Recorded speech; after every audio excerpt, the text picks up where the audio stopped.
To Olivia was released in 2021. This is directed and written by John Hay. It's also written by David Logan, based on An Unquiet Life by Stephen Michael Shearer. And we have a cast including Hugh Bonneville as Roald Dahl and Keeley Hawes as Patricia Neal. And this is not an easy watch. It's very, very heavy. The first half is very powerful.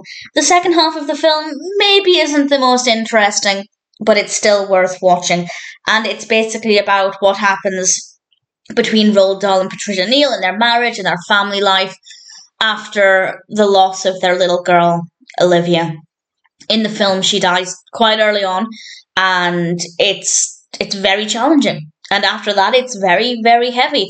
As I said, the first half is definitely a lot stronger. It's a lot emotional. Things really slow down a bit as we go into the second half, and it's maybe not as interesting, but I still liked it. I still thought it was a decent film that has quite a lot to offer. With regards to the performances, I think they're absolutely brilliant, particularly Bonneville as Roald Dahl. The character is, within the context of the film, very, very well written, and certainly feels like an accurate depiction of Roald Dahl based on the Roald Dahl that's in my head and what I expected from the character. Obviously, if anybody has any more detailed thoughts on how accurate the portrayal is, please feel free to share. But in general, I think it's a pretty good portrayal of the individual.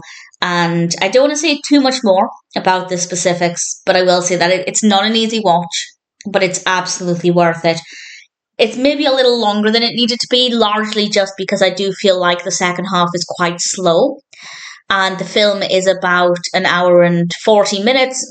They could have really told it in an hour and 20, but it's not so slow that I came away from it feeling like it was just constantly dragging. So I don't mind it too much, but there was definitely room for improvement there. Great performances, generally well written, very emotional narrative.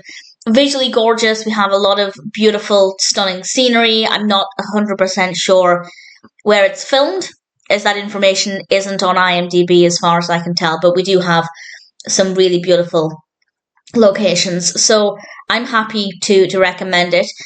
You don't necessarily need to know anything about Roald Dahl or Patricia Neal to watch this. I knew very little about Patricia Neal, so for me this is not my introduction to Neal, but certainly it could be a stepping stone for me learning more, whereas, like many people, I'm well aware of Roald Dahl's life and works, to at least a decent extent, where I went into this feeling like I'd have a very basic knowledge and understanding to be able to then focus more on this specific time period, rather than grappling with who Roald Dahl was. But as I said, I feel like you could watch this, even if you'd never heard of Roald Dahl. It is, stripping that away from it, it's a story about a couple who have this tragedy and what happens afterwards. But obviously, if you're aware of Roald Dahl and or Patricia Neal, then you will definitely get a lot more out of it, and I do recommend it. Not an easy watch, definitely not, but despite it being quite heavy and intense, much to the film's credit, of course, I really thoroughly recommend it if you're in the right frame of mind for this. If it's something that you think you'll enjoy for the right reasons, then I'd say it's definitely worth checking out. To Olivia is quite a heavy film. The first half is stronger than the second half. The performances are great. Ultimately, I don't have any real complaints, and I'm definitely happy to recommend it.